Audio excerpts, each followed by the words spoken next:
So we're doing creating killer offers, and first I just want to talk about what a good offer does for you. So first of all, clients actually want you. When you have a good offer, you don't get price matched with other editors, so you never have people saying that, oh, but then I can get it done for cheaper, but this other editor charges 20, why are you charging 40? It's like you don't give that shit. Clients stay loyal to you. A lot of editors they can't even get clients at all. While there's some editors where clients literally refuse to use anyone else but them. I have people that message me messages like these where I literally say, I can't take on your video right now, I'm booked out. And the guy doesn't respond. Like most people, they try saying that they have services to offer and they can't get a yes. I have people saying, rip, fuck man, you were the best editor, like actually, but let me know if you change your mind. I have people coming back like even after we've worked together for a while. What's good? Do you still take commissions? I'm looking for an editor to help with the most important video of my life up to this point, and I only trust you. You can imagine, I can basically name whatever price I want, and he'll take it purely because it's me. This is what happens when you have a good offer. And you get to play the games with your rules. So you basically get to name whatever price you want, whatever terms you want, and people just say okay because your offer's so good. You're not commoditized. A commodity is basically where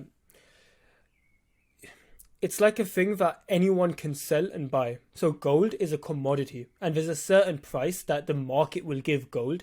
And just because someone wants to charge more for gold, not many people are going to say yes because someone else can sell the exact same thing for a cheaper price. So it's a commodity. It can be sold by multiple people. When you're a commodity, you will be price matched. People will say, but I can find milk cheaper in this place. When you're not a commodity, when you actually have a good offer, you can basically name whatever you want. So here I just said 1,500 because it's about $1,900 for a single video. It was about 20-30 minutes long. The guy just says all right, and we work together at 1,500.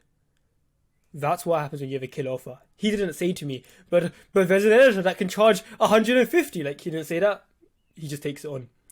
So when you have a killer offer, you don't really care about rejections. I'll be completely honest. I don't really care if people say no to me anymore because I know how good my offer is. I get to play with my rules, and while most editors, just picture this, while most editors are running towards this one client. So you have this one client and like a swarm of bees like trying to sting this one client, trying to get to him. That client's running away. And the place that this client is running away to, their safety, their haven, is the one editor that has a good offer. So I want you to become that editor that clients are running away from other editors and they're running towards you. And the analogy that I like to give is it's when you have a good offer, it's almost like you're the hot girl at a party. While most guys are like running towards the hot girl is going towards like the one guy that she actually likes. And she doesn't really care if one guy doesn't like her. She knows there's another one. Like, sure, there's one guy that she really cares about, but like, realistically, she knows she has options. And that's when you're in the most powerful position. Like, this guy, he was trying to get me to let him pay after. I always do pay first. I told him, bro, that's just not what I do. I want to be clear. If you don't want to do it, like, that's cool. You can go with another editor. The reason I was able to say this with so much confidence is because I know my offer is so good, it's in your detriment to not work with me. I just ignored him. An hour later, he tags me. An hour later, he says he'll pay up front. Hot girl at the party vibe, boys. So, let's actually define what an offer is. A lot of people, who's heard this phrase, don't offer editing, you offer the outcome. Has anyone here heard of this? Like, oh, you don't talk about the actual service, talk about like the things, the benefits of it. Honestly, I don't really agree with it. Because when people follow this, like, oh, don't talk about the actual service, talk about the thing. It's like you get these cringe people that say, I will maximize retention and increase your views. It's like, it just comes off a bit cringe. I actually prefer Alex Hormozi's definition of offer, which is quite literally the starting point of any conversation to initiate a transaction with a customer. So an offer is literally what you are giving in exchange for their money. I give you this thing, you give me money. The fact that opened up this conversation is an offer.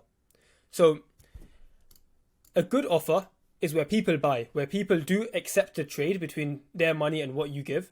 And a bad offer is people no buy. So we want to be this one, right? And you gain a huge advantage when you understand why clients buy, and then you become that thing. Rather than chasing like a monkey where you're trying to chase after like the actual client, you basically just position yourself as what they want. So I'm not screaming, I'm going to maximize your retention and increase your views. I'm just doing it for people, and if you decide that you are someone that also wants it, you can come into my world and pay me.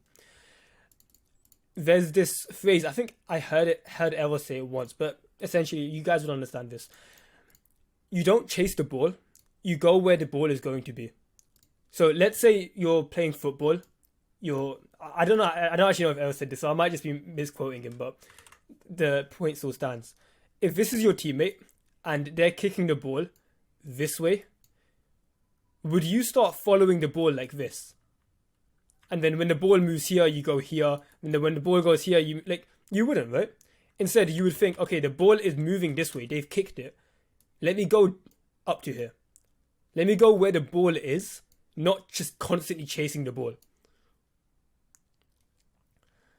So we're not going to try like just giving an offer. We're going to figure out why people buy things, and then we are going to place ourselves in that position. So we're going to start from fundamental principles, because that's where everything starts. We're thinking first principles. Human behavior. The behavior that we want is people buy our service and they don't stop. So let's understand why people do anything. There's two primal drivers of human behavior: pleasure and pain. So everything you do either brings you more pleasure or less pain. When you eat tasty food, you feel pleasure. That means the next time that you're given options to choose what you should eat, you will be more likely to choose the food that you had before that gave you the most pleasure. We naturally, if there were no health detriments, you would eat a lot of fatty foods and a lot of sugary foods. That's why they're so addictive. And we also try to stay away from pain. So if you, as a kid, the stove was on, your mum was cooking and you touched it and you got burnt, you feel pain. The next time that you are in front of a stove and it's on, you're going to be a lot more careful. So your behavior has changed because you experienced pain. So pleasure, pain, the two sort of drivers of human behavior. And as humans, we're essentially pain-avoiding machines. Your entire life is you trying to avoid pain. So they did this experiment with a rat. So basically they got a rat and they hooked it up to a spring. So they got a spring and they hooked it up to a rat, right? And what they did is they put a piece of cheese in front of the rat. The rat runs towards the cheese and it puts a force here. So it's like, let's say, just for the sake of example, 1 unit of force. It's running towards the cheese. Okay, cool. So this force essentially models how motivated it was, how fast it's running. After that, what they did is they got the rat again, so the same rat. They put the spring and everything. They took away the cheese, so they reset the whole thing. This time they put the smell of a cat. So this is a cat. They put the smell of the rat's natural predator. I have no idea why I drew a cat like this, but you get the point. The smell of the cat makes the rat run in the same direction. But what they found interesting isn't that it ran, but the fact that it ran with so much more force. So instead of 1 unit of force, it ran with 2 newtons of force. So living creatures are more motivated by fears away from pain rather than towards pleasure, which is just nice stuff. So everyone has pains. And so in fact, I'll jump back to this point. So we're pain avoiding machines because the way rats work, honestly, all living creatures work. And most of the things you buy and you keep buying are to avoid pain. You buy food because you want to avoid the pain of starving. You buy fresh clothes, or you buy clothes because you want to avoid the pain of like not fucking being cold, innit? And also, in a weird way, not having this social status when you have bad looking clothes. This sounds a bit weird, but if you had super like ripped up clothes and stuff and you went outside, you will feel pain from people looking at you and judging you. That's just normal. So we buy clothes to avoid that pain. Phone, you avoid the pain of feeling lonely. You avoid the pain of FOMO, so you feel like there's all these things happening online. Your phone stops you from avoiding that pain. Better PC. You have pain of editing slow, so you want to buy, if you were to buy a PC, it is to avoid that pain. Everyone has pain. Your current pains, maybe it's you not making the money you want. So these are pains I'm saying because by the nature of everyone in here, we all are editors. Maybe you're not making the money you want. Maybe you're not finding enough clients. This is a pain that you have. Maybe you can't balance editing with your social life. These are some pains that you are feeling. And a lot of editors feel these pains. But what a lot of editors forget is that clients have pains too. I like telling this to editors that say, oh, there's no good clients out there, it's hard to find clients. You realize every single client, almost all YouTubers, think the exact same thing, but instead of clients, they say editors. When they're speaking to their creative friends, they say, oh, it's so hard to find a good editor. There's no good editors out there. So they feel pain as well. Some of the pains that a client might feel, they're not bringing in the views they want. Their edits aren't as good as they want it to be. Their videos take too long to work on. And honestly, they can't find any editors that just aren't complete retards. You would be surprised the standard of editors these days. I have had so many clients come up to me and just straight up complain. So,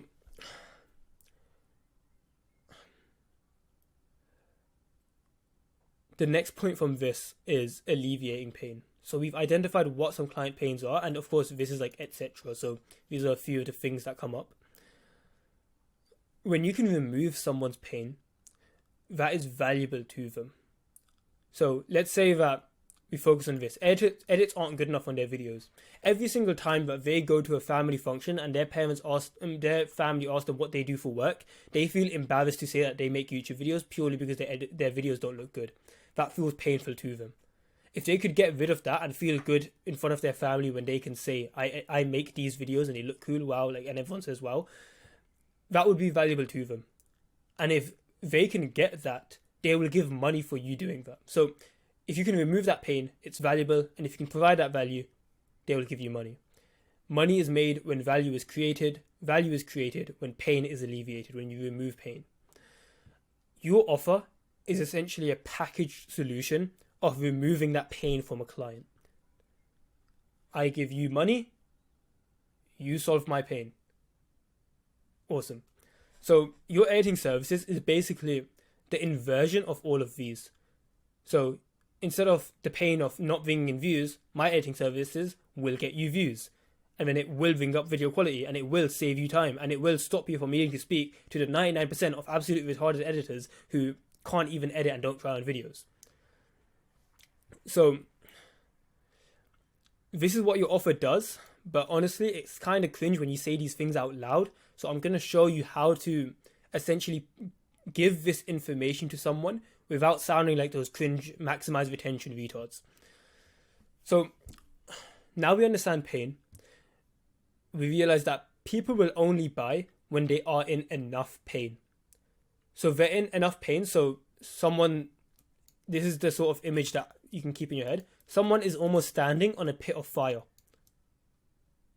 And when the fire gets big enough, it's only when the rocks are hot enough under their feet that they actually decide that they need to move.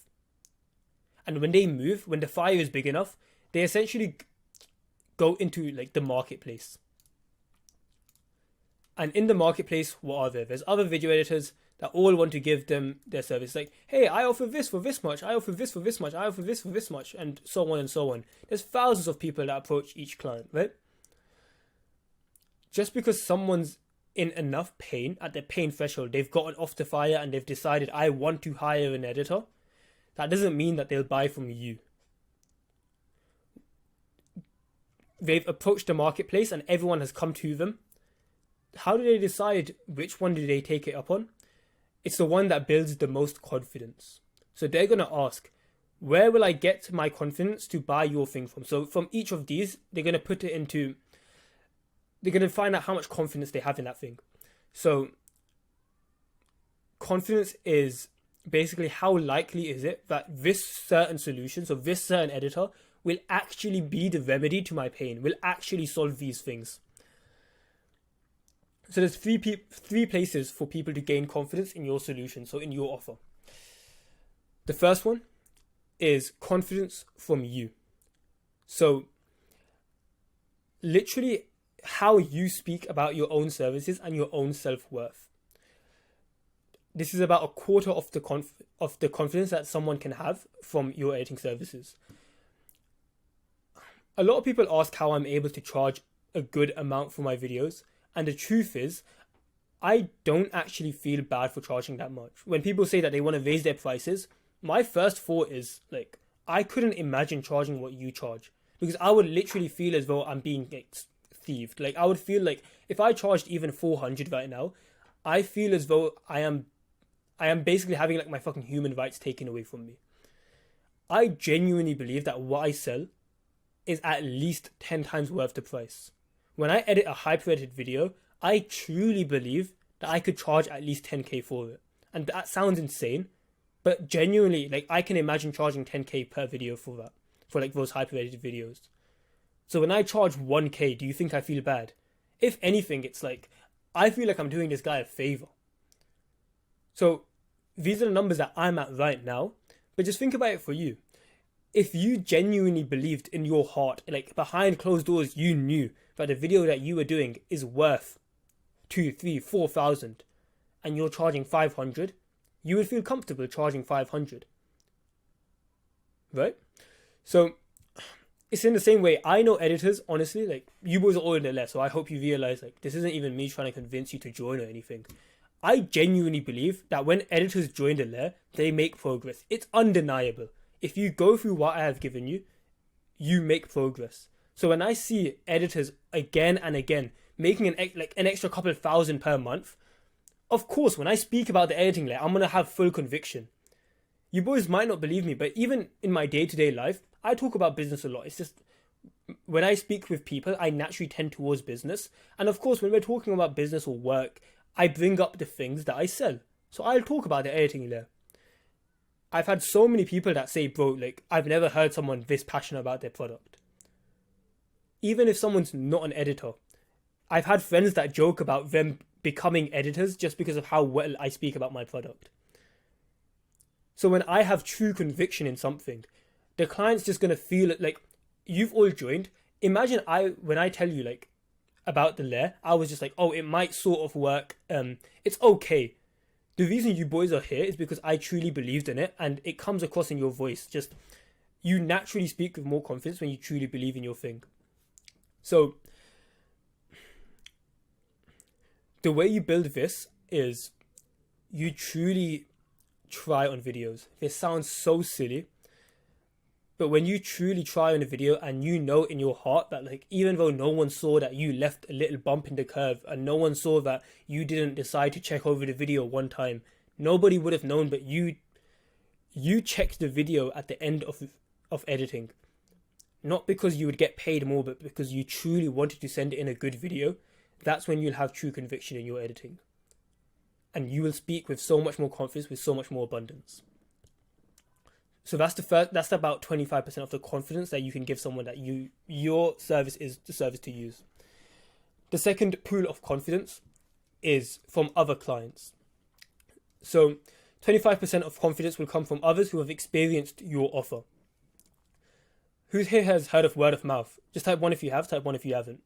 Type 1 if you have, type 2 if you haven't. So we'll give a rough sort of explanation for anyone that hasn't. I'm assuming most of you boys have them. Cool, yeah. For anyone that hasn't, word of mouth is basically people talk about you and hopefully people say good things about you so they want to buy your stuff. The thing is, word of mouth is always happening, but for a lot of people, it's not actually serving them. You can have good word of mouth, but you can also have bad word of mouth. And just for an example, like, this is like a message that Sona gave me. Hey Malice, I wanted some advice. Sometimes I have a problem with commissioning new editors and they cut corners and deliver very late despite me telling them exactly what I want and sending example videos of what I'm looking for. A small few I work with are very good though. And then she's basically asking if I have any recommendations. How embarrassing is it that if I just asked Sona who were these editors, she would have told me. If I was another creator that she told me as an editor, imagine that she's probably talking about this with her other creator friends. Got people with like millions of subscribers, and she's like, oh yeah, like there's this one editor that I worked with and he was just shit. Like, yeah, I wouldn't recommend working with him. Imagine you were about to get a client and they asked their creator friends about you and they say, oh yeah, I've actually hired him like last year. I remember he just like kept ignoring me and he didn't even hand in the video. And when I asked for like this one thing, he just got rude and like, that's not what you want, boys. Word of mouth is always happening. Don't be someone that's having it in a worse sense. It's going to happen anyways, might as well make it good. And it's not hard to beat most editors in this case with your word of mouth with clients. All you have to do, actually try on your videos. Communicate clearly. You boys all have DM mastery. So basically, if there's a problem, bring up the problem and address it. And if something is good, talk about what's happening that's good, but just talk to them. And honestly, don't be a retard. Like, don't send random spelling mistakes. Don't spam them if it's not necessary. Have some sort of personality. Basically, don't say anything like crazy stupid. It's not hard. Like, you boys don't need to do too much here. Just actually try in videos. And the third pool of confidence. So what decides whether someone will buy choose your solution, your offer over someone else's, is your actual offer. So 50% of your confidence. So most of your actual confidence will come from your actual offer, aka does your thing actually work? Does it actually fulfill the promise of removing their pain? It's crazy that I have to say this, but you actually being a better editor in all fronts will lead you to more success as an editor. There are a lot of, we're not going to name names, but there's a lot of editors now who teach other editors, and they will teach you everything except how to become a better editor. And they will tell you, because the mass retards will listen to them, they will say, oh, you don't actually need to be a good editor. All you have to do is this one trick and you will get... Is it really controversial these days to say, if you improve at editing and you're a better editor, you will make more money? Quick tricks like being one of those giveaway retards, they might work in the short term, but on a long enough time horizon, the people that come on top of the marketplace will always be the guys with the best offers. Does your actual editing solve these problems? Yes or no? So how do we actually show that our editing works? Because sure, it's like, who here has felt this before? It's like, I'm not getting clients, but I know that if I did have a client, I would make it work. Like, if I had a client, I would make him like my star, I'd make it work. But it's just that I don't have anyone coming in at all. So this is what we call objective value. So what you objectively give, and then perceived value. So objective value is if you had the client, what would you give them? Perceived value is for someone that hasn't actually experienced your work yet, what do they expect the experience to be like? And it's actually by increasing the perceived value that tempts people to come in. Before you joining the editing layer, you hadn't gone through the courses. Of course not, because you weren't in the layer. But the reason you joined is because you expected it to be good. Your perceived value of it was good, even though you weren't in it yet. And by increasing the perceived value of it, by showing, even like my free content, I will say this out loud, my only goal is make my free content better than most people's paid products. So if you see my free stuff is better than people's paid, and my paid is 100 times better than my free, then it's like, okay, cool. So I've increased my perceived, and then that allows you to experience the objective value. So we need to actually increase your perceived value as an editor.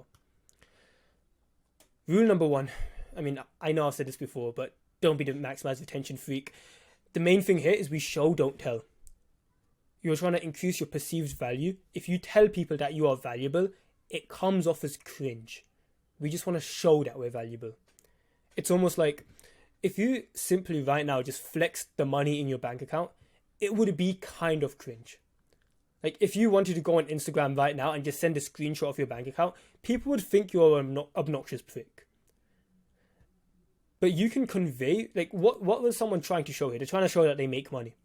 You can show the exact same thing, but in a more classy way by showing that you take care of yourself. By showing that if you had clean clothes all the time and you were constantly going out to like nice restaurants and you were going on flights every fucking month and you basically took care of yourself but also others, people will just assume that you have money, but it's in a more classy way than you just showing your bank account. So this is just me saying like show, don't tell, because if you just try to say I maximize retention and I increase views, like it's kind of cringe.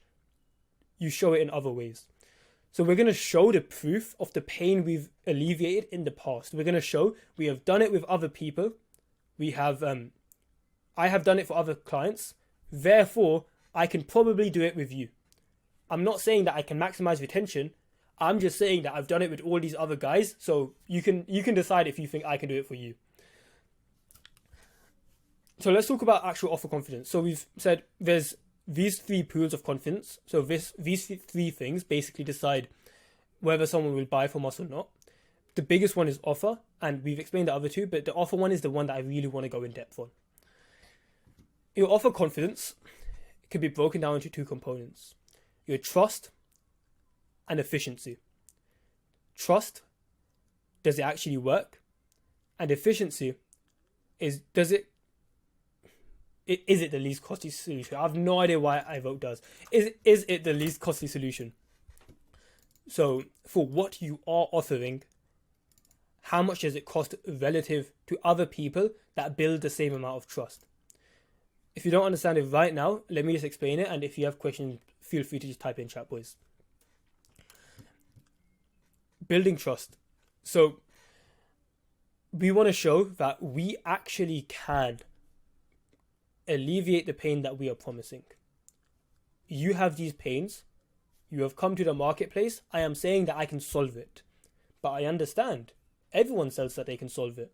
Everyone tells you that they can help you make money. Everyone tells you that they can help you get in shape. Everyone tells you that they can give you what you want. But I understand that you are only going to choose the person that will actually solve it, and most people will scam you. So how can I build trust? There's 5 components of building trust as an editor. Your editing ability, and notice how I have put this first, because once again, people will tell you your editing doesn't matter and you can just do a giveaway and you can brand your way to the top. Branding will help 100%. That's why it's actually the second thing. I purposely put editing ability at the top. If you become a better editor, it will be easier for you to make money editing. I'm saying that objectively. And let's actually link this back to the pain. So if your editing ability is better, that means you will be more likely to get views, higher retention, which means you will alleviate that pain. So this signals that you can relieve pain. Your brand, this is more, you've built something for yourself. So you have an online presence. You have shown your own work. You have built your own platform. You are showing other people what to do. And it just shows basically you know what you're talking about. It gives you some authority, and that this isn't your first time. If you were to say, I need help editing, would you go to someone who is helping an editor for the first time, or do you join the lair because I have helped hundreds of other editors? Brand shows that you have helped hundreds of other clients. Your portfolio, it shows that, it's just a nice way of condensing your work, to be honest. If you can't take off your own portfolio, it kind of shows that you can't take care of someone else. Like if your portfolio is a bit scruffy and half the links don't work, which embarrassingly most editors have a link that doesn't work in their portfolio. Like I said, boys, the standard is in hell. If your portfolio, you can continuously build it up. It builds trust that you can alleviate the pain that you are promising to alleviate. Previous clients, If I've done it with other people, then I can probably do it with you. Communication, this is more of an emotional side. So the clearer you communicate with someone, and the better, I want to say tricks, but it's more like just subtle psychology of things. The better you can speak, and the more comforted that they feel, the more likely it is that they will trust that you know what you're talking about. Imagine I offered the exact same services that I do, but when I sent clients DMs, I would send walls of texts, and there would be spelling mistakes, and I would say all this bullshit. Like, in a weird way, they wouldn't even trust that my editing worked. But because I speak in a more concise way, and I'll show you, there's other resources. We're not going to get into actual communication techniques because you have all of the DM mastery course. But the fact that I can speak clearly to a client makes them believe that I can get it done, and I'm a work machine. When you build these 5 components of trust, what it does is decommoditize your service. So I am the only person, well, not even only person, I am part of a small percentage that can do it in this level of editing ability. Let's say, honestly, there's editors that are better than me. Let's say I'm the top 20% of editors in terms of just editing ability.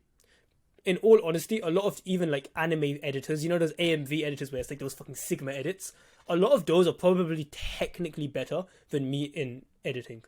I'm humble enough to say that. So let's say I'm maybe 15-20% top in editing ability.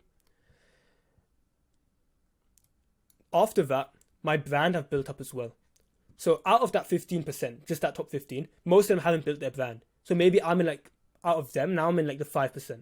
My portfolio brings me up to like 3, then 2. Then like communication, most editors especially, they think editing is just about editing, which a lot of it is, but you need to know like the in-life skills as well. If I can get my communication up when most editors haven't left the house in years and they don't put active effort into learning communication, cool, I can beat everyone. So I might not be able to win on a single one of these. I'm not the best editing ability guy. Like, I'm not the best guy with a brand. I'm not the best guy with a portfolio. I'm not the best guy with previous clients. I'm not the best guy with communication. But the fact that I've leveled up all of them, they compound, and now I'm the only guy that can offer everything from all fronts. So you can't compare me to another editor because it's like, okay, you're going to tell me that some anime AMV editor, like those anime Sigma edits are better than me at editing ability. I'm like, okay, cool. Has he worked with anyone before? Or you can say that this guy's portfolio is better than yours. I'm like, okay, cool. But my actual editing is better. So I'll just win no matter what, because you can't compare me to anyone else. So when I give you a price, there's nothing for you to compare me to. I'm the only one that has these things. So the more you level these up, the smaller the bracket is that you're getting compared to. Does everyone understand this so far? Cool, yeah. We'll do if we get this done quickly, we'll do a Q&A at the end. So there's something called a theory of constraint, which is essentially a system will grow until it meets a constraint, until it meets something that stops it from growing any further. So I like to visualize it like this. In fact, no, I can draw it out instead of looking autistic with my hands. That actually might work better. So this is a circle.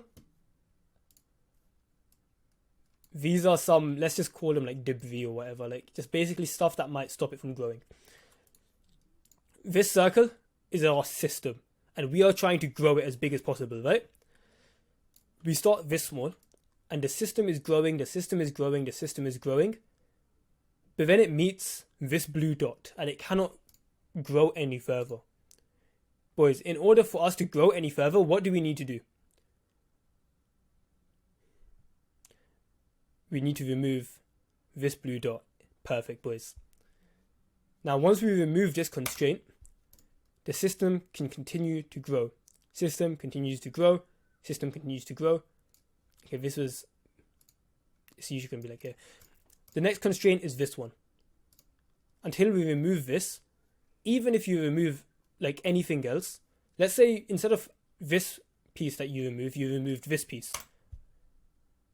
Our system still can't grow. In fact, you can remove everything except the constraint, but until the constraint has been removed, it cannot grow. So business oftentimes is just a game of identifying what the constraint is and releasing it. So it grows, it grows, it grows.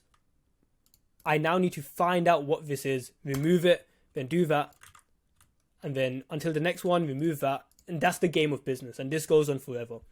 You will always have a constraint. There is always something stopping you from growing any further.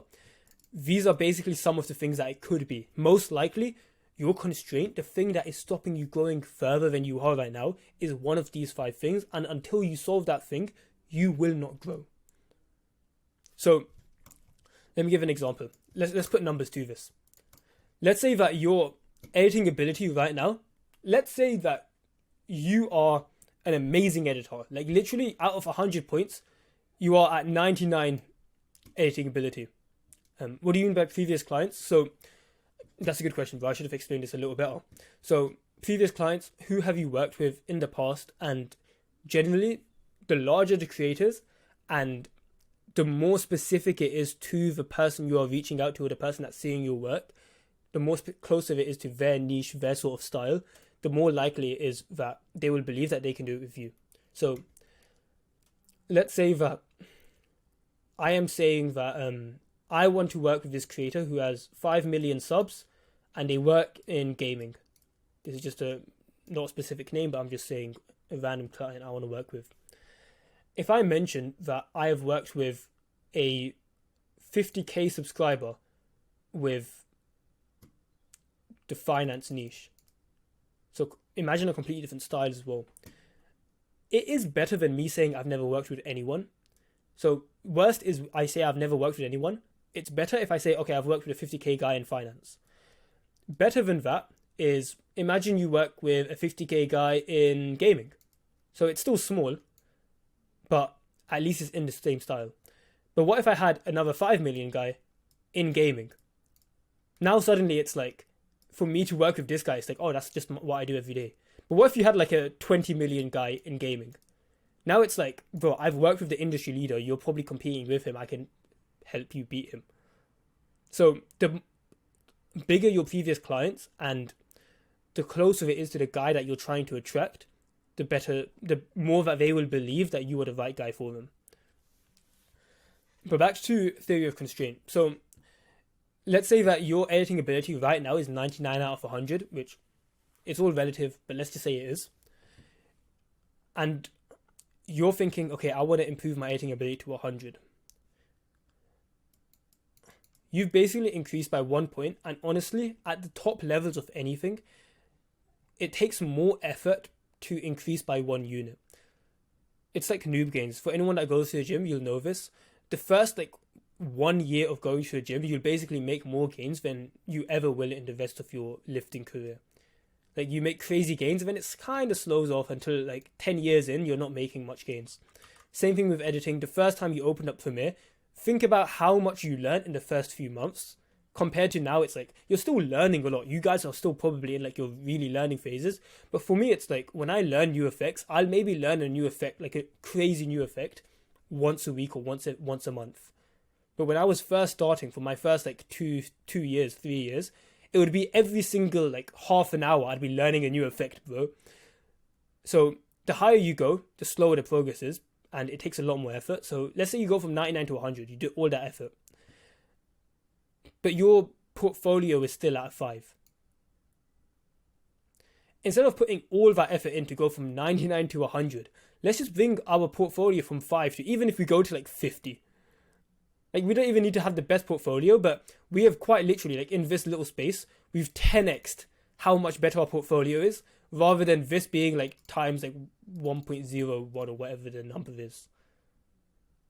So you figure out what your constraint is, what's the weakest point in here, and then you work on releasing it. We'll talk about releasing it towards the end of this lecture, but what would everyone here say their constraint is right now? So think about your actual editing ability. Think about your brand, so your online presence. Think about your portfolio.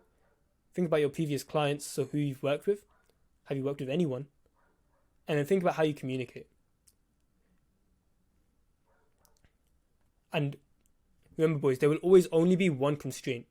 There can only be one constraint at a time. Like, so for the system to grow, there's like all of these different points. It will always meet one point before the other. Like it can't meet 2 points at the same time. Like even if it's like getting super close, like it will always meet one of them before it meets the other. There will always be one constraint at a time. And just a quick tip, so you boys have all written it. Realize that the hardest part of business, oftentimes, especially considering you boys are in the lair, oftentimes isn't releasing the constraint because you boys all have the resources. It's discovering the constraint. So finding out what's wrong is often the hard part because you don't have context. This is the value of mentorship. When you have someone that has gone through exactly what you've gone through and the next 5 steps, they have more context on your situation. So you might think that it's one of these things, but someone ahead of your journey can say, yo, bro, you actually haven't built this other side of your business. How about we fix that first? And that was actually your constraint. So whenever you join like mine or Eris's calls, a lot of the time it's us just telling you what the constraint is and then what to do for it. There's so much value in that because you might have spent, let's say you are at 99 editing ability for the sake of example, and you are pouring your heart and soul into editing ability because it was your constraint. You would have spent maybe 6 months working on that, make no progress or very little progress, but then you've basically wasted that 6 months just to realize, oh, it was actually my brand that was horrible. Or someone ahead of you can say, okay, these are all the components of your business. Your brand is at this level. Go focus on your brand. Your editing ability isn't the focus. You've just saved 6 months of trial and error. You've saved 6 months of not making progress. So that's why shit like this is so valuable. So that is building trust. So offer confidence comes to trust and efficiency. We've now built trust. Let's talk about efficiency. So efficiency is basically you're building a certain amount of trust for the least amount of resources. So people can spend 3 resources. All humans have this. They have time, they have energy, they have money. These all are like costs to us. You can spend your time, you can spend your energy, and you can spend your money. Most people, and especially broke people, only think about this. They think, like, if I spend money, then that is me spending, and they don't really consider time things. You've probably seen this in your parents or other like people in your age maybe. They will go to another flipping like entire shopping mall just to save like $50 or $1 on milk. Like, it's insane that people don't think about these other 2 resources that are expenses, right? So if you can make a creator spend less of these and build the same amount of trust, so you're alleviating the same pain almost, but for less cost, it's more efficient and they will choose you. So what does this look like in practice? To save someone time, that's you literally getting videos done faster. If you get the video done faster, let's say the guy wants to upload once a week, and by uploading once a week, he makes $1,000 per month. If you can get videos done in twice the speed, you will get 2 videos done. He will make $2,000 per month extra. So it's like, that's why it's valuable for you to get videos done faster. You can save him energy by you taking more initiative. So realize that with every single step you take the client through, they are putting effort in. Every time they send you a message, they have to think about a response, type out a response, and then send it and then reply to you. That is effort. A lot of people, they try this whole free edit thing where they say, hey, I want to edit for free, and they're surprised why no one says yes to them. This is going to sound rude, but it's because they're broke and they still have the belief that the only resource that actually matters is money. What they don't realize is for someone to give them a free video, like imagine I was a creator and I wanted to give someone, like someone's asking me for a free video for them to practice on. What do I get out of it first of all?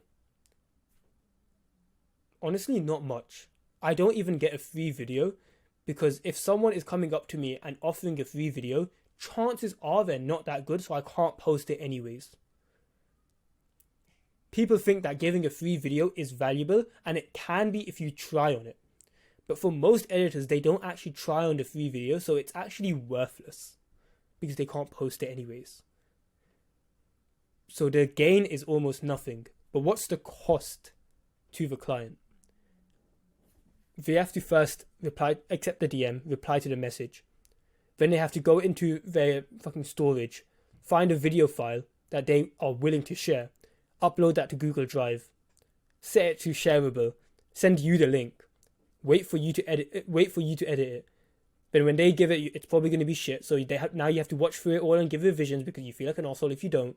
Then they're going to probably ghost you, and it's like they'll reply in the middle of the night. So now it's annoying. All for a video that they're not going to post. That's why creators aren't going to spend this time and energy for a free video, or honestly, like, this concept applies to paid as well. But the less of these steps that we can do, the more they are willing to actually take action to do that behavior. So by taking initiative, that basically means you do steps for them. If there is something that you can Google it.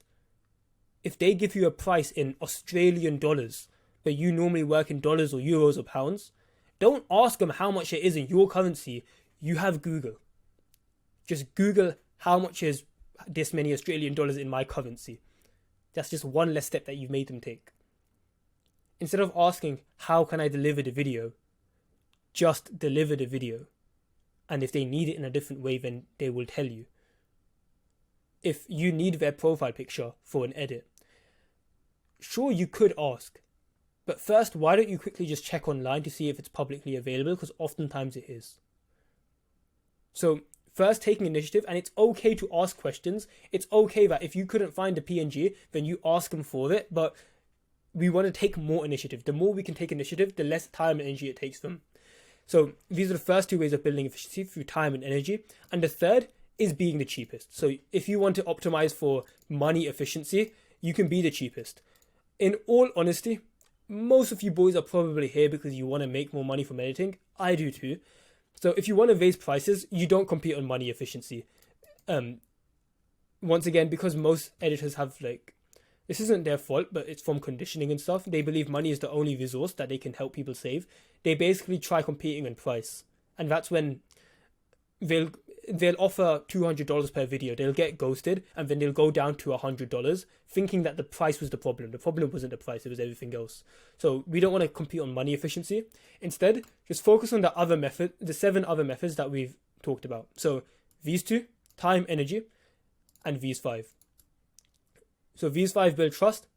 These 3, ignore this because we're not going to compete on money. These 2, make up your offer confidence. So your offer's confidence, and then that becomes a part of whether they choose to choose you or not, compared to all the hundreds, probably thousands of editors that are offering the same solution to their pain.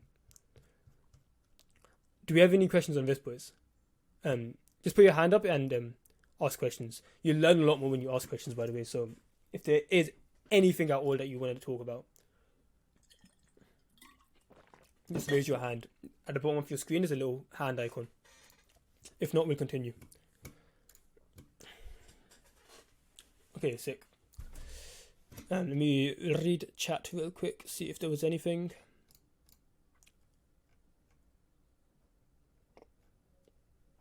Cool, yeah. So let's talk about what you should focus on now. So we're coming up to an hour now. Here's going to be your actionable steps. Write a list of the 7 components. Honestly, you're probably not going to remember these 5 things and then time and energy unless you have it written out in front of you. You're just not. So I recommend having it written down on a piece of paper and then keep it in front of you. And whenever you're kind of struggling, or honestly, whenever you're going to do work at all, ask yourself which one of these at this current moment in my business, in my career, is the weakest one. And then you can work on fixing that. If you're not working on your constraint, you're not actually going to grow. So I want everyone to actually do this now. Go grab a piece of paper and a pen.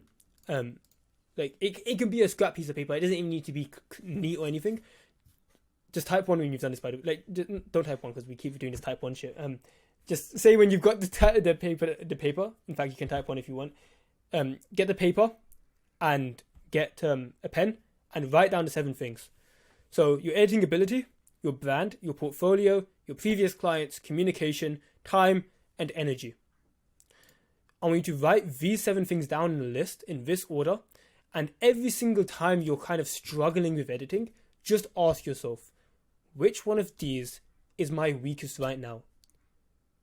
And when you've figured out which one is your weakest, just whichever one you think is your weakest right now, you take actions to actually solve that and release that constraint so that the system can grow. I've already thought about all of this and like made it so you have resources on this. So if you discover your editing ability is your constraint, what would you do? What are the actions that you would do to remove that little constraint?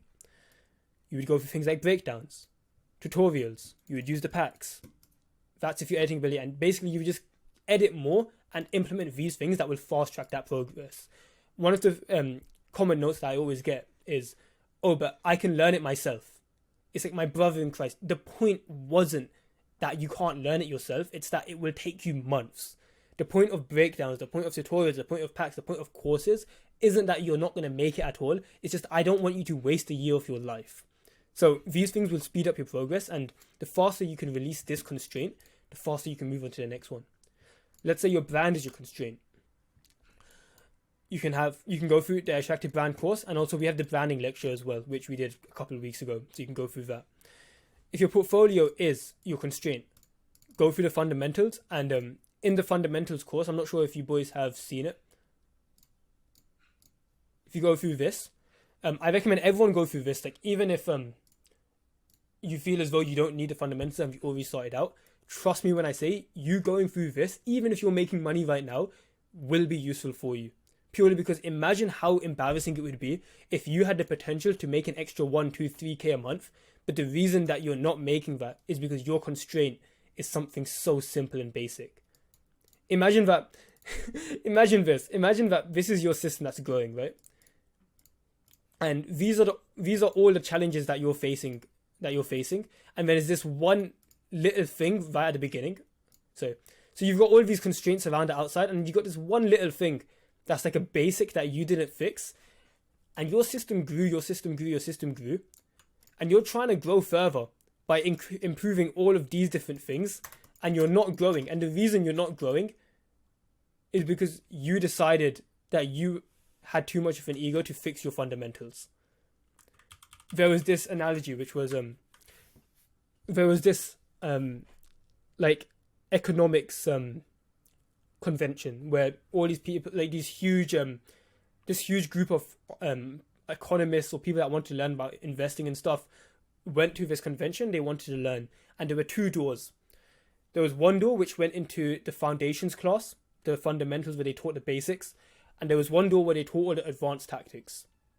And what did you expect happened? There was a huge line out of the advanced class, 50, 100 people, however many, and there was one person outside the foundations one. They went and talked to the guy that was outside the door that led to the foundations class, and it was literally the richest guy in there. And the reason he was there was because he said, how embarrassing would it be that I'm trying to learn all of these advanced things, and the reason I'm not going is because of a rookie mistake. There's a reason he was the most wealthy there. So that's what I'm saying.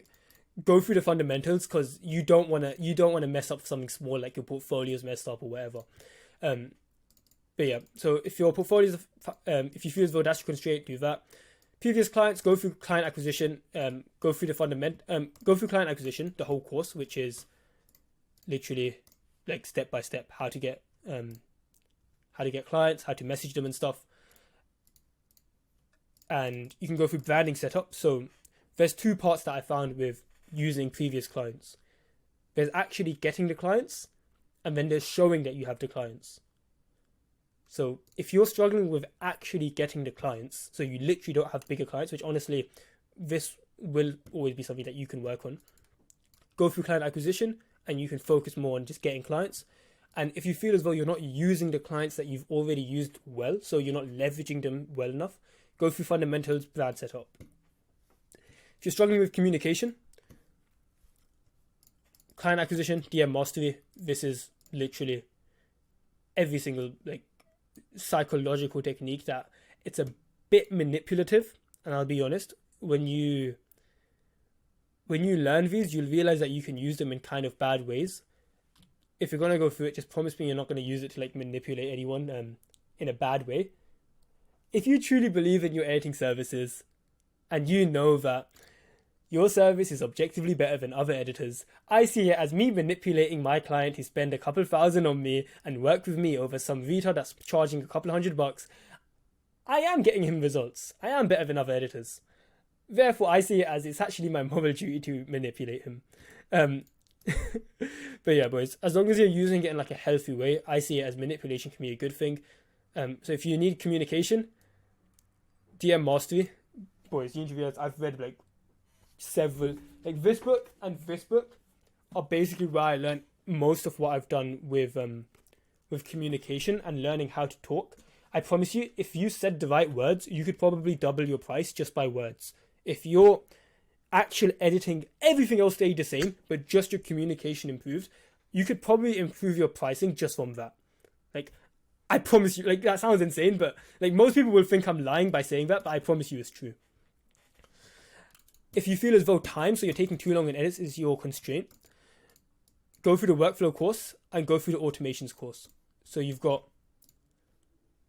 this workflow, so literally how to do the videos step by step, including how to get paid, how to actually get faster with each video, and go through the automations. So how to set up automations, which is always cool. And you'll find that that will release the constraint on your time. So you can't get videos done fast enough, that will release it. And if you feel as though the energy that clients give is your constraint, so you feel, this sounds weird, but you take a moment to think. When you speak to a client, are you making it harder than it should be? You might not think that you are, but maybe there's one or two lines that you say that you don't actually have to do.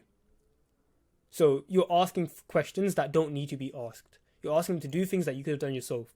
You might think that you actually do have to ask him, but oftentimes there are things you don't. And I've made those mistakes as well. So once again, DM Mastery, learn what you actually need to say. This is after me having thousands of conversations, so I learned what worked, what doesn't, what makes me get ghosted, what doesn't. But honestly, what I found with energy, with making people feel energetically good with you, a lot of it is almost like osmosis, which is, it just spreads. If you're a high energy person, your clients will naturally feel like they're high energy as well. They feel good around you.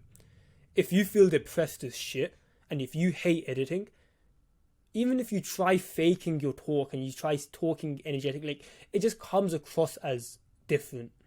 When you truly love your work, clients will realize that. I promise you. So, in a weird way, you go through Mindset Genesis. So, this course, where we talk about like how you should enjoy editing, you will actually, in a weird way, make your clients happier to post and happier with working with you because you are enjoying the work. Imagine if I didn't enjoy like the lair. Imagine I didn't enjoy these calls. I will be completely honest with you boys. I genuinely enjoy these calls. I genuinely I find fun in helping you boys. And it just naturally will come across. If I didn't like helping you boys, it would come off as different. In the same way, if you kind of made it so that you enjoyed editing more through this, like through your mindset stuff, which this whole thing is basically how to enjoy editing again, your clients will enjoy working with you. So write these 7 things down. Please do this. Like, you're going to forget all of this if you don't write these 7 things down. Honestly, I would recommend have it on a big piece of paper and like blue tack it or tape it onto your wall. I have a shit ton of things on my wall, but honestly, like, I've gotten these things ingrained so far into my brain that I don't need to do it anymore. Like, I have other constraints in my life that I've got written on my wall, but you're gonna forget about these things if you don't. So RJ's already done it. Good stuff, bro. Write these 7 things, and every single day just ask yourself, what's the weakest part? What's the weakest point? What's the weakest point? And go ruthless on upgrading that. But yeah, boys. And then once you've improved all these things, that's your offer. Is that all good, lads? Yeah, I'll upload these these slides as a PDF. So that's the end of the lecture. How did we find this, boys? Everyone on mute. It's actually W, like lecture, bro. W. Great lecture. Yeah, very good, man. Good stuff, boys. What's the biggest lesson that you've learned? If you had to, everyone give 1 point. So this is a recall activity now.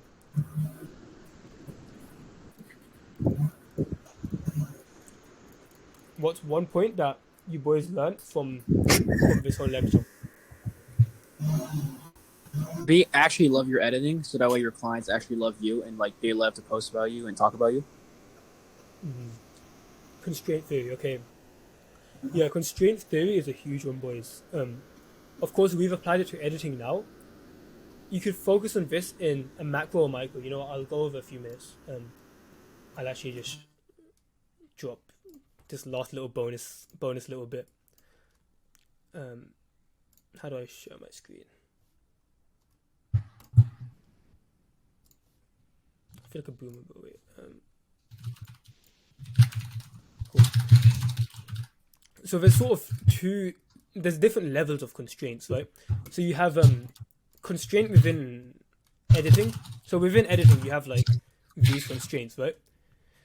But within each of these, you will have constraints within that constraint. So once you figured out, okay, let's say out of these 7, my weakest is time. I take too long on videos. Once you figured out with your time, like, okay, my time is the slowest part, my workflow is shit. Within my workflow, what is the constraint within my workflow? So now you have, okay, is it you cutting? Is it you exporting? Is it the fact that you just don't have, you keep, when you give in videos, you have to like manage storage and stuff. So that's slowing you down.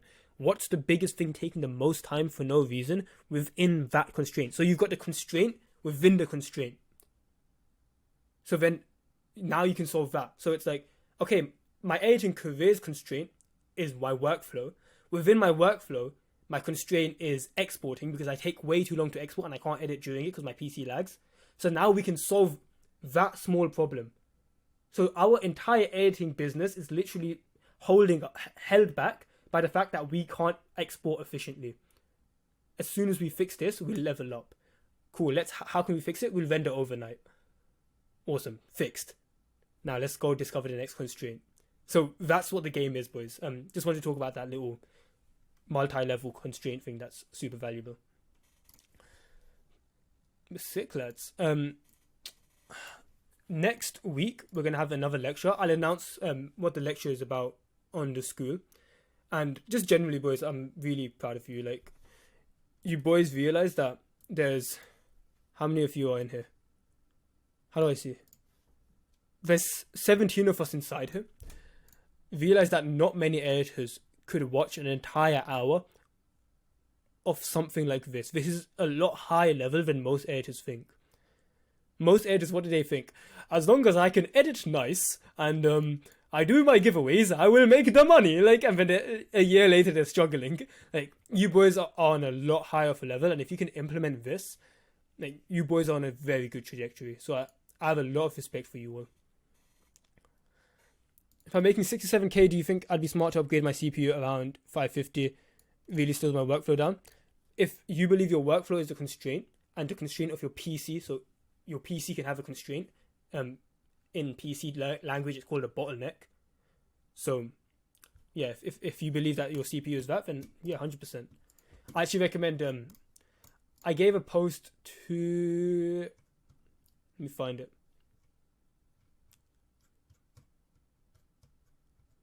Someone asked whether they should buy a MacBook, and I gave a video response to it. I recommend you go through that. I'll go find it real quick. Yeah. Post or.